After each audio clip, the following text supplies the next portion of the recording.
Hey everybody, I'm Andy Vineberg, and welcome to episode 67 of the David Uosikkinen In the Pocket podcast.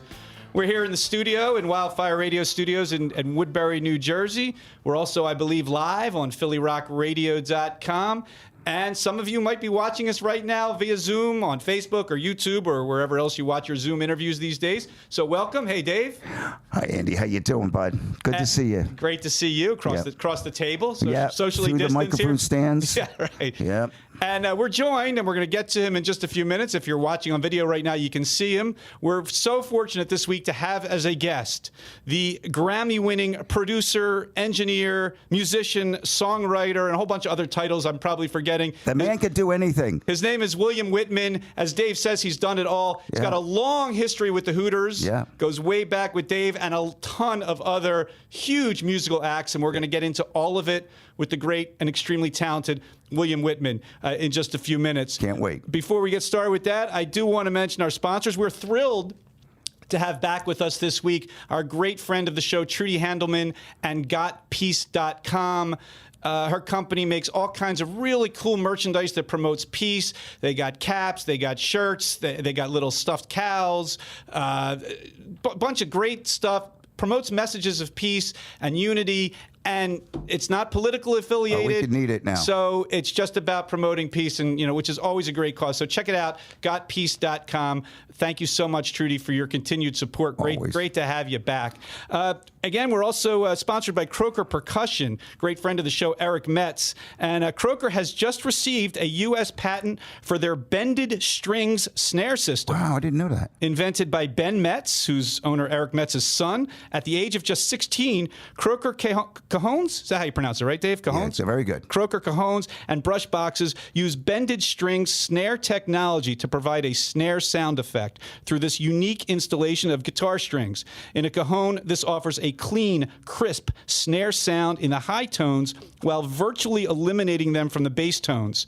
In a brush box, this adds a quick, snappy snare sound when the playing surface is struck. Learn more at www.crokerpercussion.com. That's C-R-O-A-K-E-R percussion.com. Or you can give Eric a call at 215-669-8588. I know Dave swears by Croker Percussion. Yeah, I love it. It's great. He plays it on the show sometimes.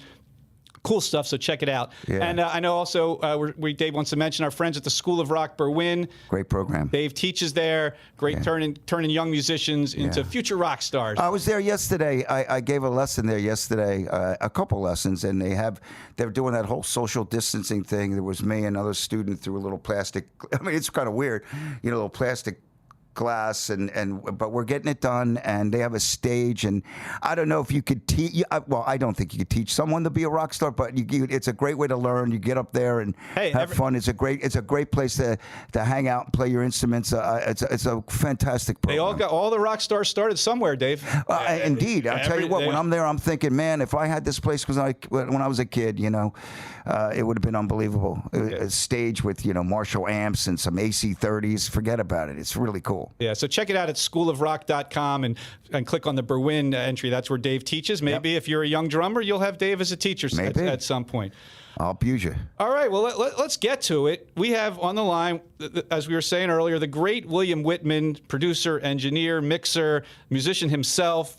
He's just done it all, and we've done it with tons of people. And let's kick right off with the history between the two of you, William and Dave, because Dave credits you for teaching him how to tune drums. Bill probably doesn't remember it. And the very first session I did with Bill was on. We did it at K-Jam for Fighting on the Same Side. We were doing Fighting on the Same Side, and we were doing Wireless. And at the time, I think I brought my drums in there, and we didn't spend a lot of time on them. But Bill was pretty adamant about how he wanted a snare drum sound, and I've never seen anything like it. Now that was the first experience, but where I really learned a lot, and I don't know if he realized when you just finished working, we were doing Nervous Night, and and you just worked with a band called The Kind. I don't know if you remember. I think that's what the band was, but Russ Kunkel, I think, did the session.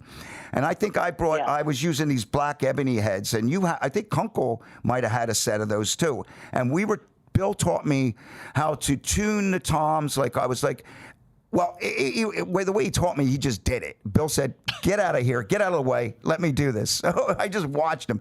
And I knew from the first time I met Bill, I said, I got to pay attention to what this guy does, because not to give you a big head, but Bill was just the most unique cat, quiet, as humble as can be, and I'll tell you, you'll find out through the podcast, the guy can do anything, and not only musically but athletically too. It's pretty unbelievable. So, long way to get back to the tuning. But when we were doing the drum, I was watching him. He was going about it, right by the lug, and he was listening to the timbre of the sound of the drum, just hitting it, and then he'll go across.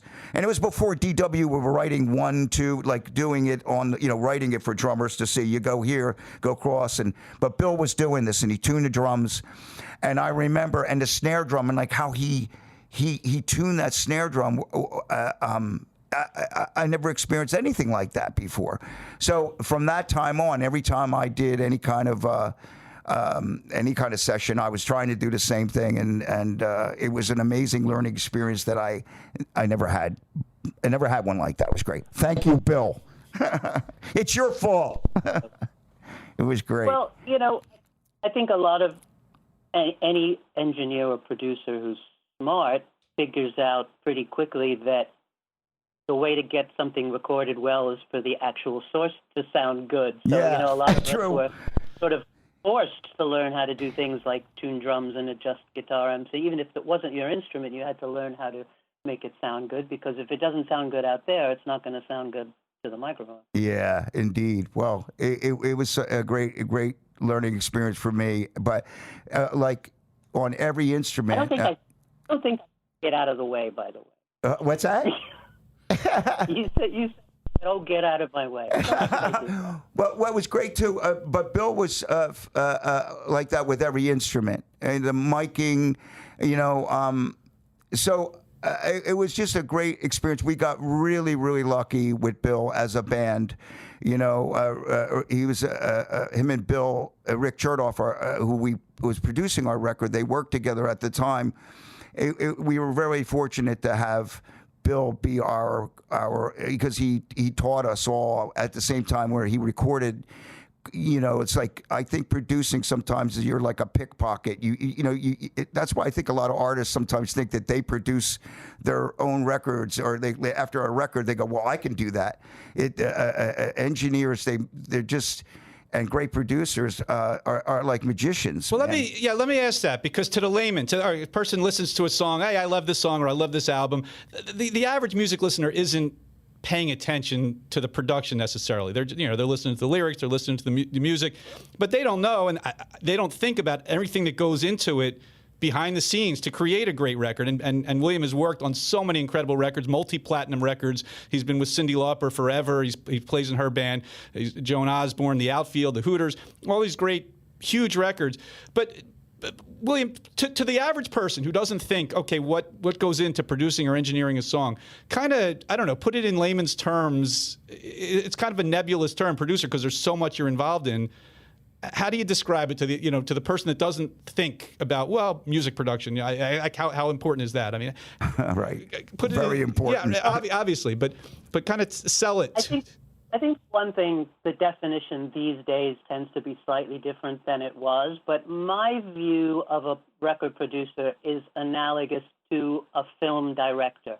That you're essentially the director of recording, and that can still run a range from the director who's got a very specific story. He's going to have it told exactly his own way. And then there are other directors who are going to give the brief to the actors and just let's see what the actors do, and I'll put it together in the editing. And, there are different ways to look at it, but it comes down to essentially the same thing.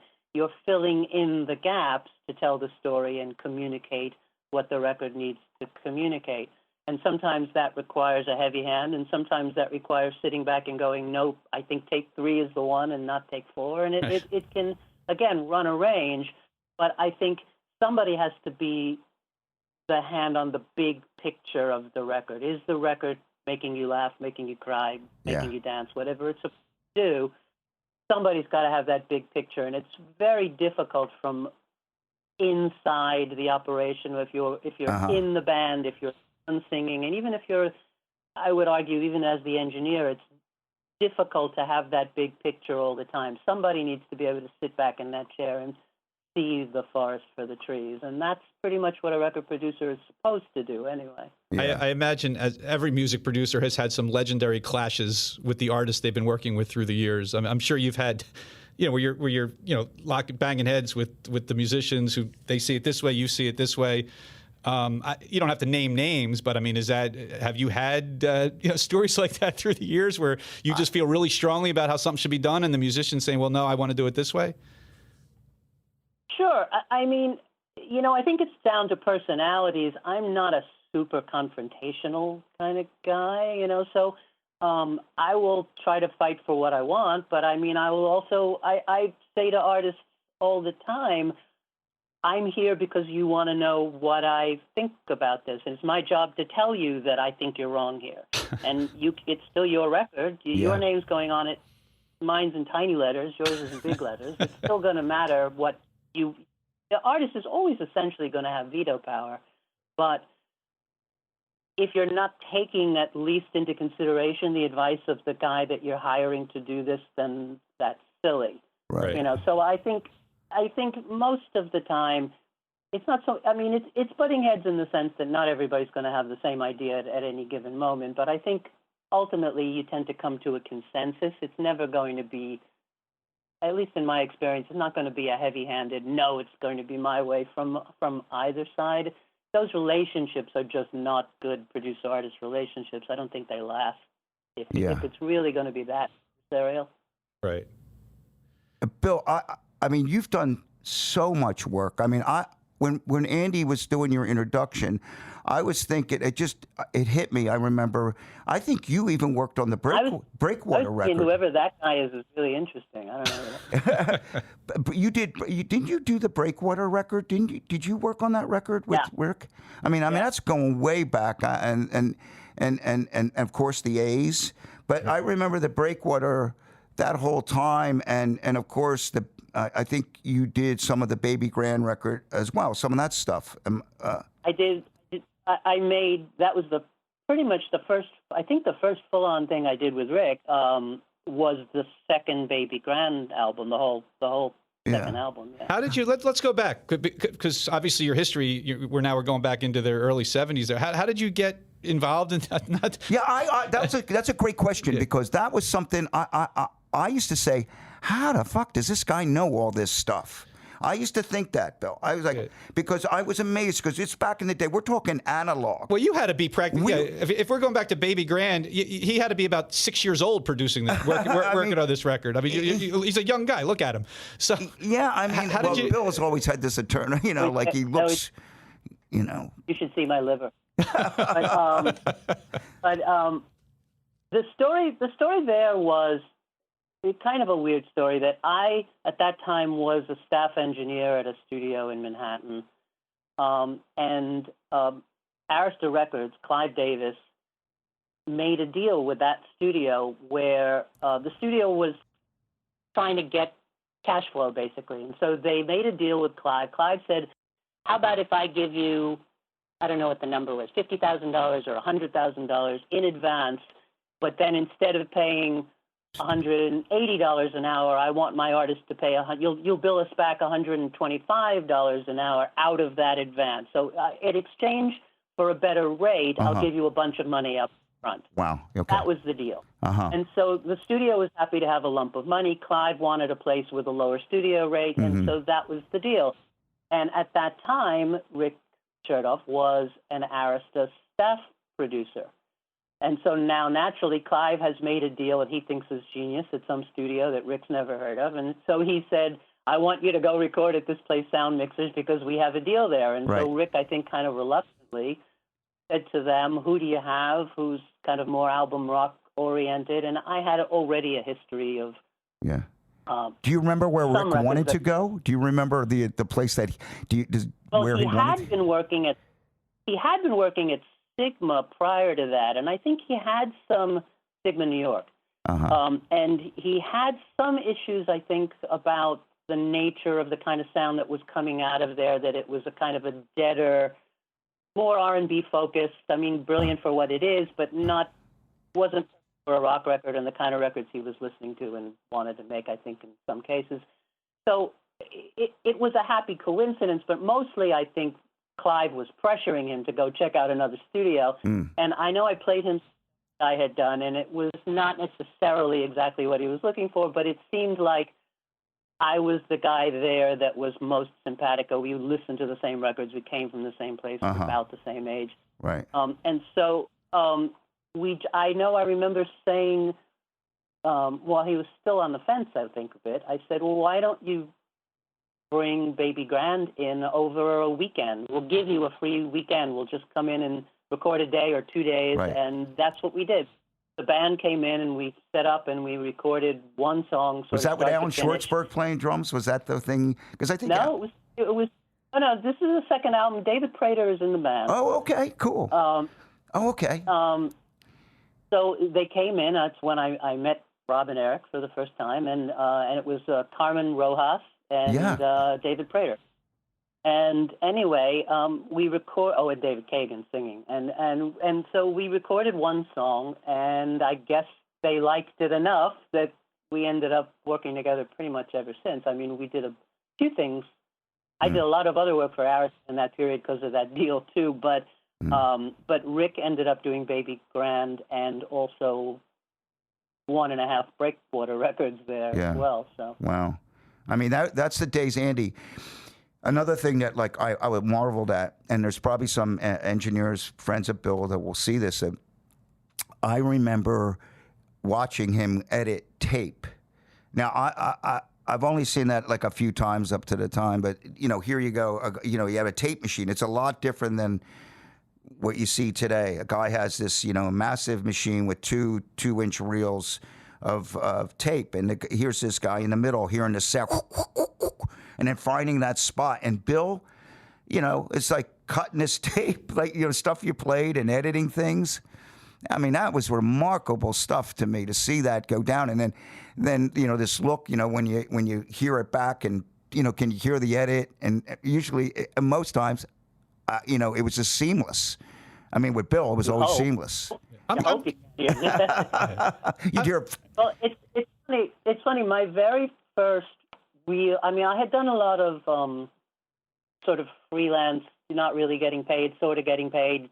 When I first started engineering, I mean, way before that. Yeah. Because I backdoored out of being in a rock band to sort of worming my way into engineering places and producing records. But the first real sort of, here's your full-time paid job in the business was I got a job editing classical music that they would hand you the score and a bunch of notes and the 1/4-inch stereo masters of the whole orchestra or the chamber orchestra, whatever it was, and they'd say the conductor's notes say take bars 26 through 28 from take 3 and cut it into take 5. And so these were a one-off. If you screwed this up, that was it. Tens of thousands of dollars of orchestral recording is deployed. So I mean, cutting tape is so no big deal to me. It's funny now, people are even more freaked out because nobody sees it anymore. So now if you cut a 2-inch piece of tape, people are just, it's like it's never been done. Yeah. There's, of course, back common. Yeah. I'm curious how you got into this, though, from the very beginning, even you said you were a musician and then you kind of backdoored your way into doing the engineering and the producing.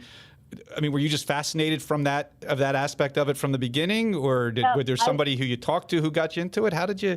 Well, yeah. Sometimes I think because I never asked you the question, was this out of necessity? Because you were signed, you had a band. Were you on Apple? I heard this story that at one time you had a band, you were on Apple Records, and so I'm thinking, well, Bill, I'll engineer it, and you learned, you jumped right into the fire. Boom. Sort of like that. I was just the one, even before that, I was just the one who was interested. Sorry, making bell noises here. I was just the one who was interested. I was always like, oh, a recording studio, this is really cool. And I wanted to look in the control room. I wanted to know what was going on. I went, Right. oh, how do you put the mic over there? A lot of people just were not. I mean, even now, although now that's less so because everybody now has a thing at home where they're recording themselves. Everybody's a producer. It's not something people were interested in, and I was just the one who was interested. So I would be paying attention. I would be asking questions, and then I would sort of say, "Can I come back and watch some other sessions?" And Wow. and then because we had access to studios, I would find myself recording my own band and playing around with it and trying to figure it out. Right. And then eventually people said, "Oh, I like the demo you made for your band. Would you come and help us make ours?" And as I said, I sort of wormed my way into being known for doing a certain level of engineering. And even not too long after that, I got some serious phone calls where people said, "Can you come? Fred can't make it on Thursday. Can you come and record the guitars for us?" And I worked with some relatively major Back in the artists day, that way, largely uncredited. Who was the first musician that you worked with, and you kind of went, "Oh my God!" Like you had a thought, like I'm working with so and so, and you heard him play records, and he had a reputation. Can you think? Would you remember who that would be? I don't know. No, I don't really know. Wow. It's funny. It's you're going back a long time. Yeah. I did some work with Jethro Tull, with Wow. Martha Hoople, with Wow. I made Cat Stevens. I mean, Wow. I'm impressed. That's cool stuff, something. Yeah. Yeah, that's impressive. Well, obviously the first credited album that you worked on that was just huge, that blew up, that's still, one of the best-selling albums of the 80s, if not ever, is Cyndi Lauper and She's So Unusual. Yeah. And you've pretty much been with Cyndi ever since. Can you talk about the whole experience with working with Cyndi initially, first meeting her, working on that album? Did you know it was going to be huge? Give us a little of the backstory of that album and Cyndi in general. And mind you, Bill, here's the thing, because musicians tend to be a little bit myopic. Like I'm in my world. I had no idea. Bill. First, I didn't realize what an incredible musician he was. I didn't know. I mean, he was our engineer, and he always. I see Eric talking to him about, a guitar sound, and he just seemed to know. And then a mind-blowing event that he probably wasn't significant to him, but for me, and this is years later, he's playing with Too Much Joy, and he invites me to the Whiskey A Go-Go, and I see this guy jump over a bass amp. Literally jump over a bass amp with his bass, and he's playing. He's like ridiculously great. The band's rocking, and it was Bill. And I never even knew this side of you. It was like unbelievable. But that's the whole other story, yeah, Dave. Exactly.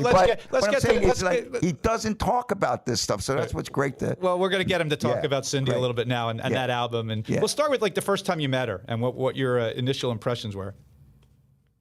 Well, before I met her, Lenny Pizzi, who had signed, he was the head of Epic A&R at the time, had signed her and had played before. Rick hadn't met her either. That Lenny played us the videos that she had made of her band Blue Angel, which is her previous band. And so that was the first time I saw her or heard her was on a couple of Blue Angel videos that Rick showed me Lenny had given to him. And then he had her up to the office at Columbia, sister label. And so I met her there in the building, and I'm pretty sure it was this first time that I met her that at the end of the meeting, which was kind of interesting anyway, because, she's a pretty intense character in her way.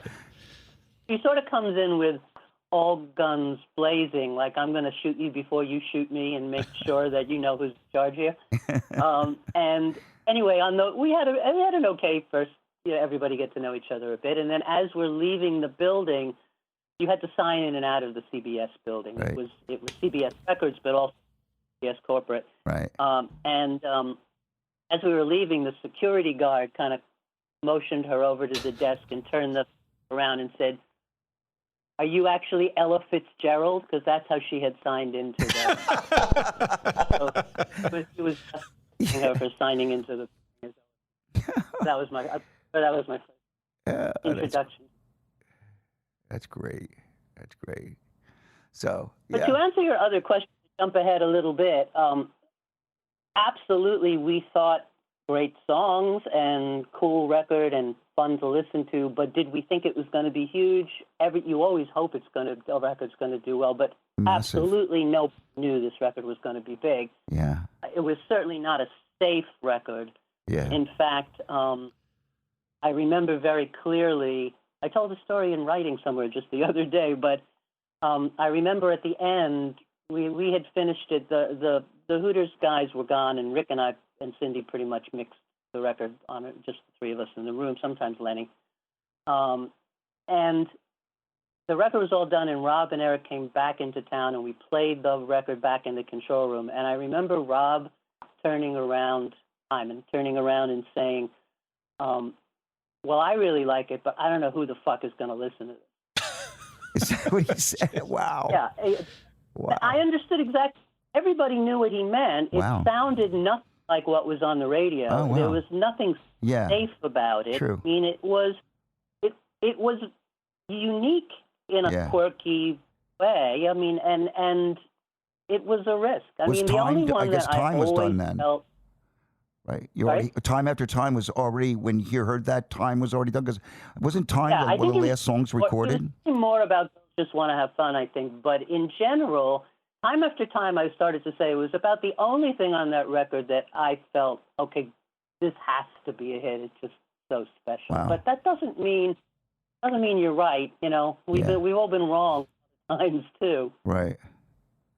Yeah. But it resonated. I mean, obviously the videos helped. I mean, her personality, the quirkiness. I mean, and great songs. I mean, you guys, they were great songwriters on that album, Rob and Eric and Robert Hazard and Jules Shear. I mean, it was great songs. And like you said, nobody was presenting songs in the way that she presented those songs. I mean, it was the total package. It was just, it was the total package. It was the Girls was just the perfect thing for that woman to say at that time, and that, I mean, it just, everything came together in a lucky or fortuitous way.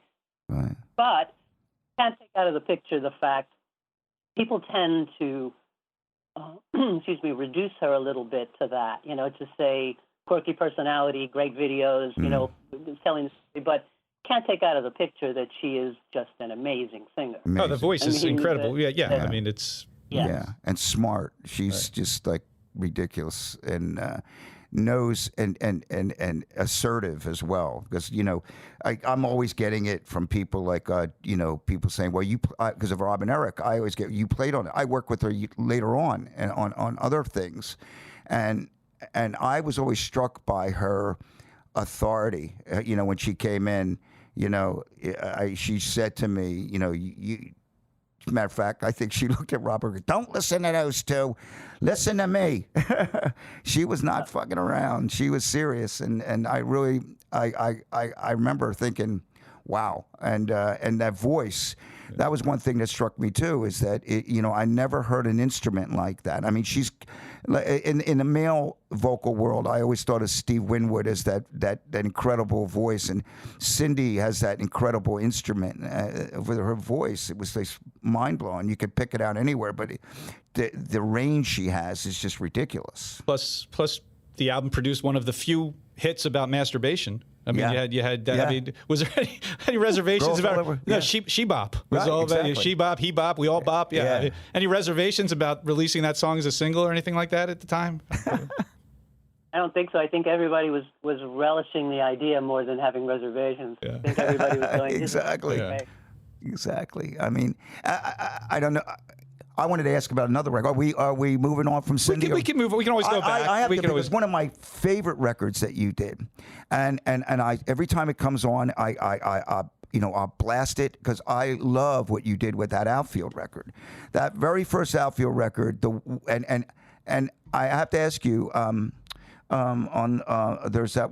Was it the first single? What was the first single? Well, Your Love was the big hit. There's a breakdown section that had to be built because I know about Bill Think sometimes. They're just I'm forgetting the drummer's name. What was it? He had a Plug. Right, Plug had a nickname. We were on a tour, and in this middle section of one of the songs, it was the huge single. And forgive me because I forget the name, but there was a part in it. I'm thinking this sounds like a Wittman idea. Plop, boom, boom. When he did this, I think it's Your Love. It's in the last verse of Your Love when it comes back. It kind of quiets back down, and I wanted something for. And Alan Plug is an incredible drummer. And incredible. I said, we'll put some drum fills on there. Yeah. You did such an amazing job on that record, and the vocals, and you had again, Tony. What a great instrument! That voice is phenomenal. And how you managed? How was your working relationship with John? Because John was a real colorful character. He tended to be a little bit strong-minded and emotional. How'd that go?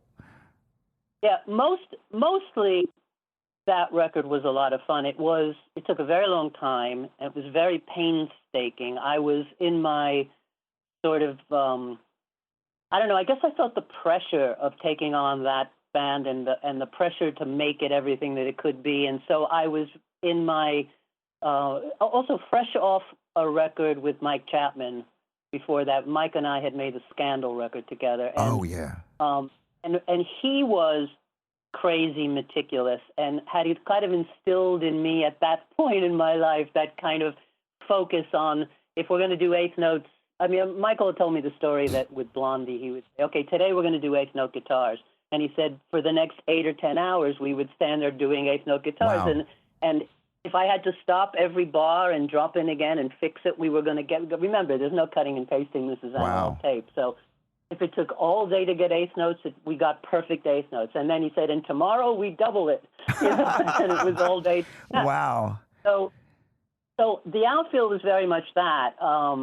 The thing that took, which is to say that I was very, very particular, that if it wasn't right, we kept at it until it was right. And it took a very long time, especially the vocals took, because there's, I was the other person I was, let's say, borrowing, making an homage to on that record took to a large degree my friend Roy Thomas Baker, that those background vocals are very much in the Queen, Cars, Roy mode.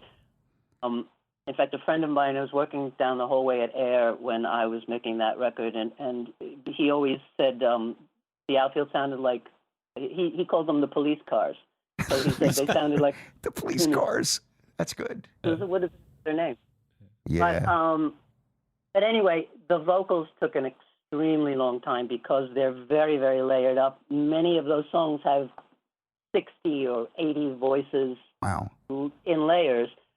That was all the three of us. It was Tony and me and a friend of theirs who was, I called the ringer, who we had brought in because he had another beautiful, high, similar voice, a guy named Frankie Callahan. Yes, love Frankie. Yep, and so Frankie and Tony and I sang all those vocals, and it would be the three of us, and we'd sing each part 4 times, so now you have 12 voices, and then we'd sing the next part each 4 times, and so we'd build that up in layers, and then I'd bounce them down and do it again, and so it's a lot of painstaking singing, and to get it, again, there's no pitch correction. If it's not right, you had to stop and drop in or do it again until it was right. It took a very, very long time to get that stuff done, but on the whole, though, the atmosphere was pretty fun. Those are really funny guys, and we all shared similar humor references and the things we loved, and we'd make the same jokes and have the same references, and just had pretty much a good time. Although a lot of work was getting done, it was not a tense record except for 1 or 2 disagreements that you inevitably have about something.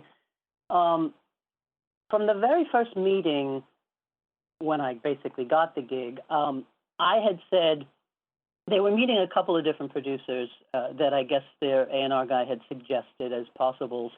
Yeah. And in the very first meeting, I said to John Spinks, I know you guys are a trio, which they were. Yeah. I don't want to make like a cinema verite here. I'm going to capture the trio like the first Police record or something. I don't want to do that. I hear these songs as huge. Yes. I want to do a lot of guitars and a lot of vocals and big drums and everything stretched, you know, Right. sort of Def Leppard. Right. The police, or as it turns out, the cars were Yeah. the police. But the thing is, and I saw John's eyes kind of light up, like, yes, my band can be bigger than life, and not just a picture of like our demos, like the three of us. And so we were very much on the same wavelength. And I think it's also in the nature somewhat, and this is a good thing. It's in the nature of English British bands to sort of give it up to the producer a little bit more, to understand, like, hey, this guy's the producer. There was a lot of times when I would turn to them. I remember Tony in particular, I would say, well, you like that harmony part or not? And he would say, well, you're the governor. Right. So Right. it's like, yeah, it's up to you. You tell us if it's good. Yeah. So, you know, that puts a lot of pressure on the producer, but at the same time, it you know, there's not a lot of arguing back and Right, forth. The only major argument I remember on that record was actually in the other direction. There was one song that I thought, for relief, I would keep really sort of simple and more straight ahead and not put all the big block harmonies on. And John was like, oh, no, you can't. Like, he felt like I was giving short shrift to that song. And I thought it was the relief on the album. He was like, no way, it's getting the big background vocals just like everything. Wow. Did the other guitar player, was it John on the whole album? No, it was just the trio. There was just the three of them, and Frankie was the ringer. Yeah. And then we brought in a friend of theirs, Reg, who you probably know. Oh, yeah, I know Reg. As well. Yeah. Rest in peace, yeah. Came in and played keyboards Right. on a couple of things, not on everything. I think maybe 3-4 songs had keyboard. Mostly hidden, but yeah, there's a little bit of keyboard in there. And then that was it. And then they had to put together a band for live. Right. I actually think they should go out as a trio and augment however they had to, Right. but the manager did not think so. They had a great look on stage because they had two trees.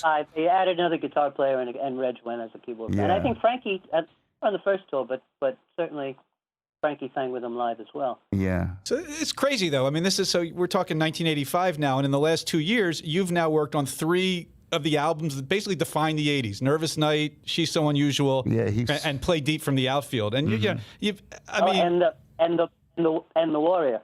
Right, Yeah, the Warrior from Scandal, right? So right. 4. So at that, so you're still relatively, well, not young at this point, but young enough, and you've worked on these 4 huge 80s albums. Right. Did you? And it's 80s. It's a time of indulgence. It's a time. I mean, did you kind of bask in the glory of what you had accomplished over this relatively short period of time? I wasn't unhappy, and the phone's ringing. It keeps you busy to have records in the charts. But it's funny. I didn't. I think it's in the nature of people who have ambition to get ahead in the music business. You have to be pretty ambitious, and you have to be pretty aggressive, have to be pushing. I remember, Dave at the very beginning brought up The Kind, which is a whole sad story there. But anyway, I was making that record with Mike Chapman in L.A. I remember we were walking around one night. We went to dinner, and we were walking around Santa Monica.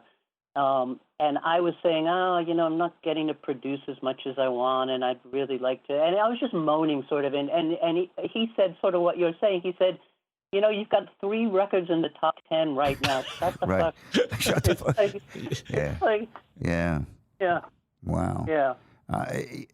I mean, it was remarkable, and it just seemed like everything you touched was just on fire, So it was a great time.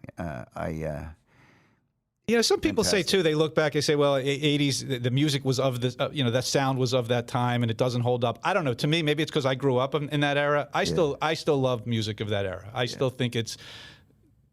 I don't know. I don't. Yes, it sounds dated in places, but I still enjoy it. I mean, I don't know. What do you, when you look back at that music, William? What are your thoughts? I mean, do you feel like it holds up? I mean, I think there are crappy generic 80s records where they put gated AMS verb on everything. I mean, I didn't do that anyway. Right. So, I mean, I'm sure my records sound of their time, just like if you put on a 60s record, it sounds like a 60s record. Yeah. I don't think that's a bad thing. Right. I mean, I hope I didn't make records that you can't play now without cringing, but there are some of those. But there are some of those from the 60s, too. Sure. There's some of those from every era.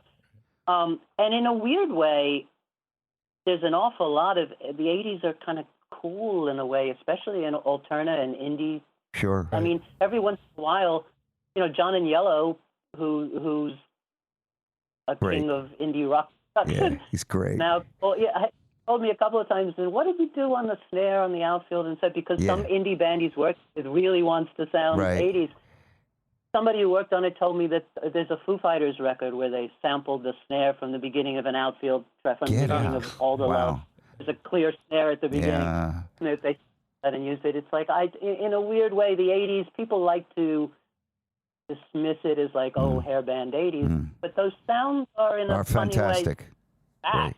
Yeah. I mean, no, not that they're okay, but they're actually trendy as long as you don't put it together in exactly the same way. Was that as a Black Beauty snare drum that you used on that? Because I remember you liked those snare drums. Ludwig Superphonic, I remember you tuning it for me. And that's where, again, I was watching and you got that snare drum, the crack that people would come up to me in interviews and just talk about the snare drum. And I said, you should call Bill Wittman. It was Bill, Well, thank you. But, I mean, the other thing is that room, record plant. you're talking about computers now, not the outfield, but the room where we did that, Record Plant New York Studio B, was just an amazing drum room. Yeah. It was medium-sized room by studios, 25 by 35. It was not huge, and fairly low. It was about 11 feet. But it was, every single surface was hard. It was just crazy live for the size that it was. Yeah. So that if you walked into this medium-sized room, your footsteps went. Wow. Like drums just sounded enormous in there because it was so.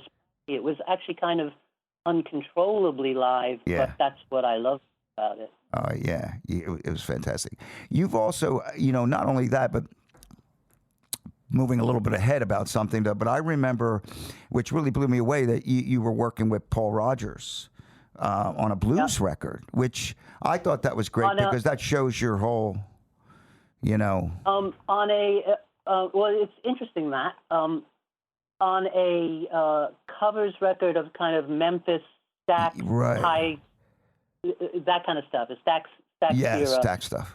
Where the things that Paul said, when he first started singing, these are the things he loved, and so I did 2 records now with those guys, basically the guys from the high rhythm section. Wow. And with a little mix of the Stax band mixed in. So Steve Potts and Michael Tolles and the Hodges brothers and Hubby Turner and those guys. So we made a blues record in Memphis with Cindy covering blues hits. Yes. With some of those guys and also Skip Pitts, who was the Shaft guitar player. Yeah. Pretty amazing section there. And then did a similar thing at what was Willie Mitchell's Studio Royal with those guys and Paul singing live, doing Stax hits. Wow. It was kind of interesting that the similarity there was in both cases, almost nobody in those bands had any idea who either Paul Rogers or Cyndi Lauper was. Oh, get out. And in both cases, How's the that reaction possible? was very similar. That they're there, yeah, boring. Oh, some English guy's coming in, he's going to sing. And then Paul walks in and he steps on the microphone, he starts singing, and they all go, wow. There's that moment where they go, oh, this guy's the real deal. And the same thing with Cindy. They went, oh, she can actually sing. Right. It's like, it's funny to watch somebody be taken by surprise that it's just the sheer talent. It's not the name recognition, because I had no idea who either people were. Yeah. That's pretty cool. Hey, I know Dave, your good friend Jeffrey Gaines commented on your Facebook thread when you announced that you were going to have William on. Jeffrey talked about you working with him on his cover of Magnet and Steel from Walter Egan. I don't know if there's a story there or not, but I know Jeffrey was very complimentary of the work you did on that song. Oh, that's really nice. I loved that record. It was the only thing we did together at that point. Just a single that the label had called me, the A&R person, Sue Drew, called me up and said, would you want to do this? It's for a film, and we want to do a version of Magnet and Steel. Great song. My major contribution there was to take it out of 3s and put it into 4s. I mean, that I wanted to change the time, but other than that, once I had that idea, the rest of it sort of fell together, and Jeff had a very clear idea what the guitar vibe should be, and sang it. Again, that's another case of We lost you there for a second. No, we're losing William for a second. But that reason made me think of it, as you mentioned, Paul Rodgers and Cyndi Lauper as being just two people with just naturally great voices, and Jeffrey Gaines obviously fits into that mold as well. But yeah, in fact, I'm pretty sure that we did the reference vocal and then came back the next day to try to sing it again and went, no, we're keeping the reference vocal. So pretty much the first time Jeffrey sang it, it was just so great I'm pretty sure that's what's on the record. Yeah, no, it's cool. And then I don't know if you've actually met him, but I know you did some work. You did some overdubs and mixing on the Bob Dylan song "Series of Dreams," which is a great song that should have been on "Oh Mercy." Did you ever meet Bob when you were working on that, or not? I met Bob way after that, but no, not when we were doing that. That was pretty much just remote control. That we would we sort of fixed it up a bit and mixed it and sent it off, and we would get word back. Oh, Bob doesn't like this, does like that, and then was it happened pretty quickly, and he was ultimately happy with it. I've now heard there are a couple of different versions of that floating around. Ours was on the bootleg box set, right? The original, Columbia. Bootleg volumes 1 to 3, right? Yeah, exactly. I still think, well, I would think that, but I still think that's the best version of it. Right. I sort of see why it felt a little unfinished that Daniel Lanois left it off, or somebody decided to Well, I think Lanois wanted it on, and I think Bob ultimately said no. But that's what I read anyway. But that makes sense. It did seem a little unfinished or untogether. I mean, we felt like it didn't have a unifying element. It was really interesting for me to sort of see how Lanois had put it together, or how he did put it together. It's that most records are based around some single unifying element that, let's say, the guitar play, it could have been early on, it would have been Bob playing his acoustic guitar and singing, and everything else is playing to that. There was nothing like that on Series of Dreams. There was no single, the piano or the organ or the guitar. There was no, every element seemed like a little disparate overdub, even though it was happening at once. It sounded like there was nothing holding it all together. And I think we ended up adding, I know we added an organ, but I think we added Rick DeFonso playing acoustic guitar to be like, okay, if Bob had been the one thing driving the whole song, being the glue, what would it be? And I think that's what made that version feel like it had some sort of coherence, and apparently Bob was happy, so I guess we did it. What are you doing? I'm sure you're mixing and doing a ton of stuff. You've been busy through this whole COVID thing. What have you been? Anything jump out on you that you've been doing lately? That's like this is really great, or I mixed somebody's album recently, but I can't tell you that I'm not allowed to say what it is. And I've done just one. We did one in-person recording session since this whole thing's happened. I have another one coming up in a couple of weeks. I'm still pretty careful and nervous about that stuff. It's like I think people are too quick to act like it's all over when it's clearly not. Well, it's not. Clearly not. Clearly not. We got issues. But I'm doing a lot of writing, and I'm doing some mixing and various projects from home. I mean, lucky that I can't bring a band in here, but I mean, I can mix and write and overdub and, just do my end of things from my home studio, and it works well. So. When was the last tour with Cyndi? How long ago was that? I don't know. I guess in the autumn, last autumn. So relatively recently. Yeah, they're busy. Yeah, well, what is that, 6-8 months ago? I mean, the last show we played was I think it was a Broadway Cares benefit. It was a benefit for Alan Cummings' birthday, I think, and that was March 2nd. So it was just on the so it's basically like a week before all hell broke loose. Yeah. Right. Yeah, exactly. And then about a week later, there was another benefit in New York that a bunch of friends of mine played, and out of that, a bunch of the crew, a bunch of the band, probably members of the audience, many people were infected and got sick. And, Wow. you know, there was Right, I remember reading about that. news. Okay, yeah. So we were just about a week ahead of where things could have been really bad just by luck. But you know, it's a shame we with Bill we could have had like multiple podcasts because there's a whole topic that I loved because Bill, you know, disciplined. You weren't. A total analog guy that transitioned to, and I don't know if it was like, you know, you just moved with the times, but learning about you know digital and using digital, and now becoming the guy that like with Pro Tools or anything, you know, everybody comes to Bill to ask your advice. I mean, you know, on how to do it. I don't know about that. There are a lot of people who are way more Pro Tools literate or expert than I am. I am just, I like to think I know what I'm doing in terms of recording and mixing as a practice. Tools is just the thing in the way. Right. You know? Right. It's like I get around in it well enough to get around in it, but I'm hardly an expert. But no, the answer to that is I was dragged kicking and screaming, and was one of the last. Right. I think to make the transition, and I credit Eric was enormously helpful to me in that he actually lent me a 001 and a computer to play around with it. Go, take this home and play around with it for a week or whatever it was. And I had been hired to do a couple of records where they were doing it in Pro Tools or largely in Pro Tools, and I was just sort of sitting at the console, and then I'd have to turn and say, oh, how do I do this? Or, you know, have a Pro Tools guy there. Yeah. And, you know, there was that era where a lot of us had to have a Pro Tools operator in the room because we were not capable of doing it, and it just got silly.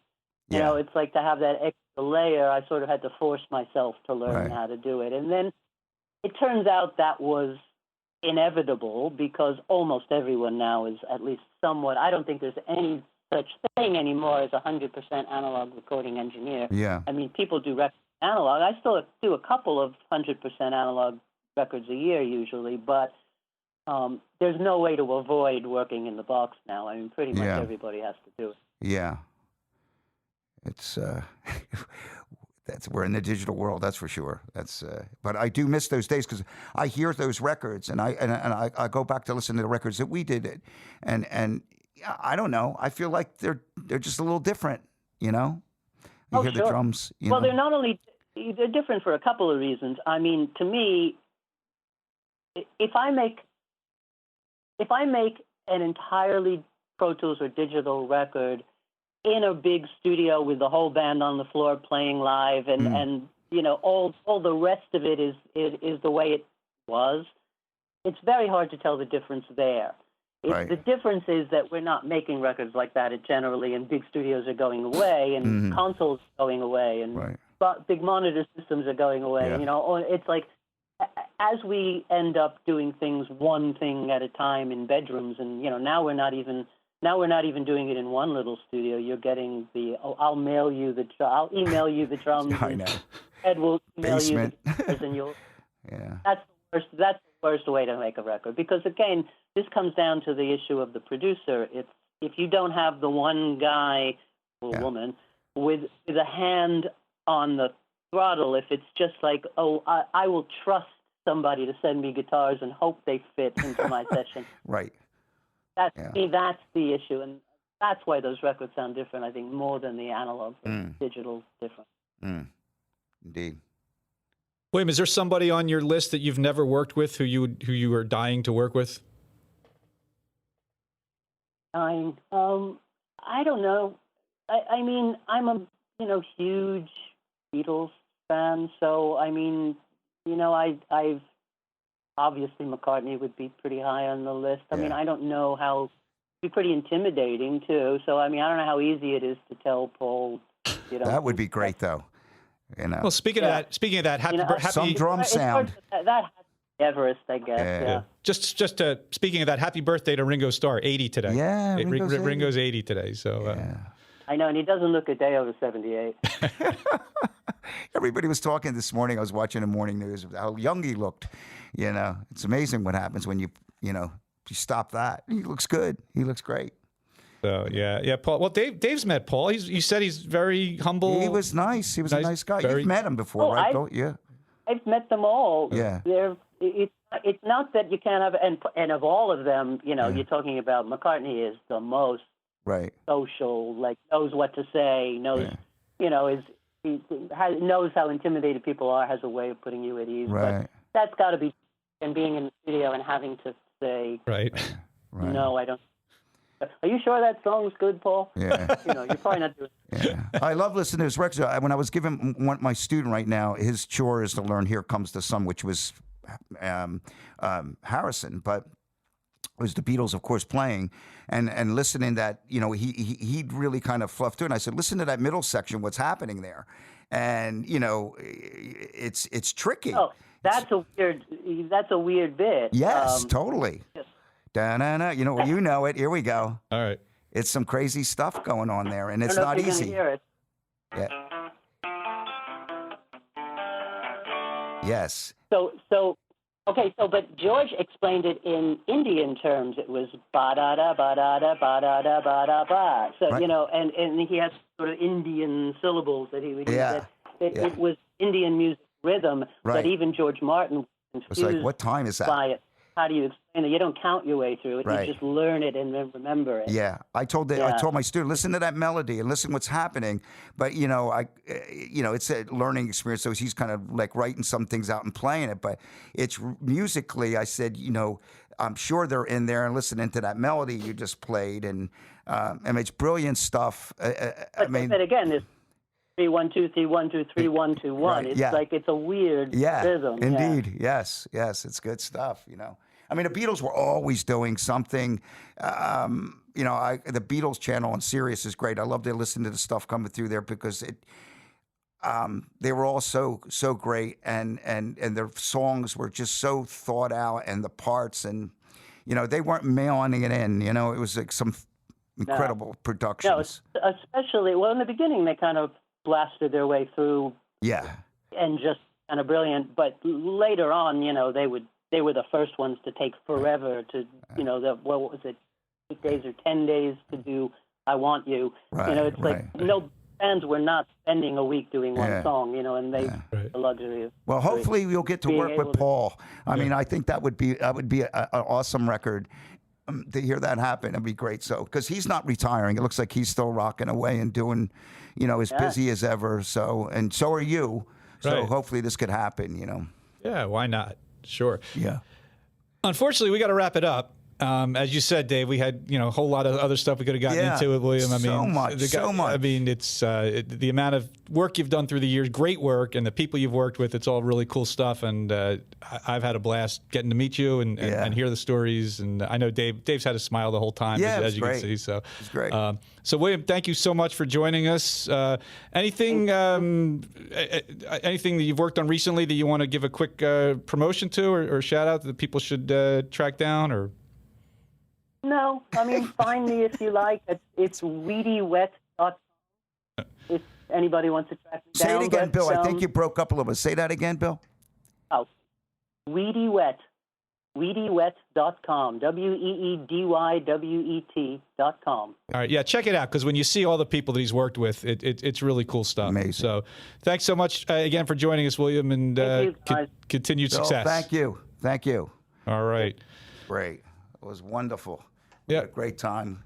Yeah, that was great, Dave. I do want to, we'll mention our sponsors again real quick before we sign off. Gotpeace.com, Trudy Handelman. Check out the website. Buy some merchandise. A portion goes to good causes and helps promote peace and unity, which is great messages. And thanks again to Croker Percussion, crokerpercussion.com. Please check out all kinds of really cool stuff from them. And the School of Rock in Berwyn, where Dave's a teacher. So if you sign up for lessons, Dave might give you a little remote teaching or social distance teaching, which is also very cool. Here comes the sun. Right. You can learn Here Comes the Sun from Anyway, Dave. Everybody be safe out there. We're living in trying times. So, be kind to your neighbor and just do your best to wear your mask and let's get through this stuff. And thanks, Taylor, for everything. Right. Thanks to Taylor. Thanks to William Wittman. For Dave, I'm Andy. And we'll see you next time on In the Pocket.